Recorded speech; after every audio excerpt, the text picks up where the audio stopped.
Ce film est le fruit d'une rencontre avec un jeune Sénégalais qui m'a fait découvrir d'autres jeunes Sénégalais de talent, imbus d'une grande perfection dans le sens du travail. Je veux parler de Djouga, qui m'a parlé beaucoup de Boubacar. Et puis je lui ai dit, mais j'ai envie de rencontrer ce monsieur. Parce que de tout ce qu'il m'avait dit, je me disais, mais y a-t-il encore dans ce Sénégal trouble, dans ce Sénégal où les questions restent souvent sans réponse, dans ce Sénégal où le profit l'emporte sur l'envie de vie commune, dans ce Sénégal de Guiro, de Khotio, dans ce Sénégal en pleine mutation, de ces contrastes et de ces paradoxes. Et là, il m'a présenté un homme qui m'a décliné une raison de vivre. Et il me l'a décliné sur 3 formes. La première forme, il m'a dit, Moussa, j'ai tout reçu du Sénégal. Très bien. J'ai tout reçu du Sénégal, j'ai été formé ici, j'ai bénéficié du système éducatif, du système sanitaire. La société m'a tout donné. 1. Deuxièmement, j'ai parcouru toutes les stations de ce pays, du soldat à l'inspecteur général d'État. 2. Il me dit, maintenant, qu'est-ce qui me reste? Il faut que je rembourse cette dette. Et quand il m'a dit, j'ai envie de rembourser cette dette, je me suis dit, waouh, y a-t-il encore des Sénégalais qui ont profité de tout ce que l'État, dans sa ce peuple a offert? Le peuple leur a tout donné. Est-ce qu'il y a des Sénégalais qui pensent rendre la monnaie de cette belle action que le paysan, la marchande de cacahuètes, la femme qui est au marché, cotise indirectement par sa TVA? Lui, il veut leur rendre ça en retour. Je dis, voilà quelque chose de viatique qui serait très intéressant à donner, à voir à la jeunesse. Pour que la jeunesse comprenne que dans ce pays-ci, qui nous est si cher, il y a encore des femmes et des hommes de valeur qui pensent que ce pays mérite notre sueur, notre amour, notre tendresse, notre envie de bien faire, de partage. Ce pays est riche, ce pays est beau, ce pays a une position géopolitique extraordinaire. Nous avons tout. Et nous vivons de crise en crise. Voilà donc un homme qui veut ouvrir son cœur à une société qui se cherche, mais surtout à la jeunesse. Parce que je pense que moi, ce qui m'a le plus touché, c'est son ambition pour la jeunesse. Ça m'a beaucoup touché, parce que on ne pense pas beaucoup aux jeunes. Nous ne pensons pas beaucoup aux jeunes. Nous oublions même parfois que nous avons été jeunes, que nous avons eu des doutes, nous avons eu des rêves, nous avons eu des idéaux. Nous avons marché vers l'inconnu. Quelqu'un nous a pris la main, nous a amenés quelque part. Nous sommes devenus ce que nous sommes. Mais comme une maladie amnésique, nous nous refusons de nous retourner et de tendre la main à cette jeunesse qui se perd. Donc ce film est un appel du cœur, un appel de la passion, cette passion pour le futur. Quel Sénégal voulons-nous? Vers où allons-nous? Qu'est-ce qu'on peut apporter à la société pour l'agrandir? Où est-ce que nous allons trouver cette ressource fondamentale qui nous permette de nous grandir, qui nous permette de regarder l'autre société avec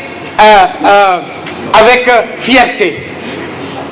Donc moi, faire ce film, c'était vraiment contribuer de ma petite manière à cette volonté de rendre ce qu'on a reçu de ce pays. J'ai voulu aussi apporter ma pierre et de dire, moi je ne ferai pas de film pour n'importe qui. Hein. Je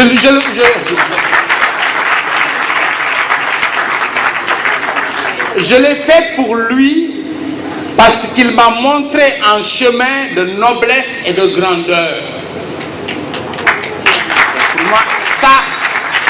Pour moi, ça, ce sont des vertus cardinales sur lesquelles ce pays doit s'asseoir davantage. En tout cas, merci de m'avoir donné cette chance. Bienvenue. Voilà, artiste, cinéaste, engagé. Je ne connais pas l'architecture de l'administration sénégalaise. Mais s'il y avait un poste au-dessus de l'inspecteur général d'État, eh bien, Boubacar Dionoko a. Pourquoi? Parce que d'abord, il en a les compétences, ensuite, il en a le mérite, et ensuite, nit ñi yéene nañ ko. di ñaan yàlla comme ñaan laa fay dee sama diggante ak yow li nga jublu si lii yal na yàlla jox la lu moo xam ni moo weesu sa jox ci. À ma qualité de proche et collaborateur de M. Abdoulaye Diop, ancien ministre d'État, ministre de l'économie et des finances. Empêché, il m'a demandé de venir prononcer ce mot en son nom pour magnifier les excellentes relations qui existent et qui existeront toujours entre lui et M. Boubacar Camara. C'est ça qui est important quand on fait une carrière, c'est de vouloir servir d'exemple. Et je crois que Boubacar a ça dans son ADN.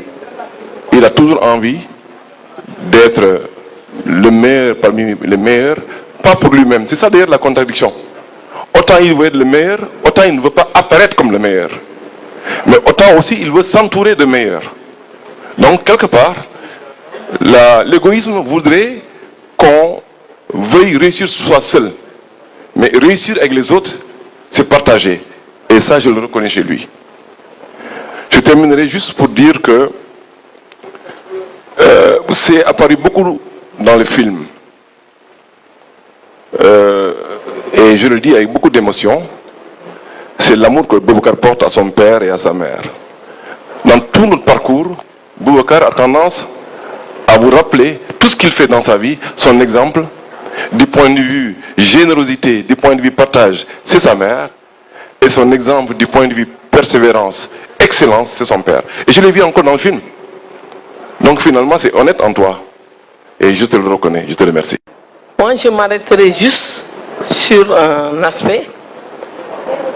Boubacar Camara, en fait, c'est un génie de l'informatique.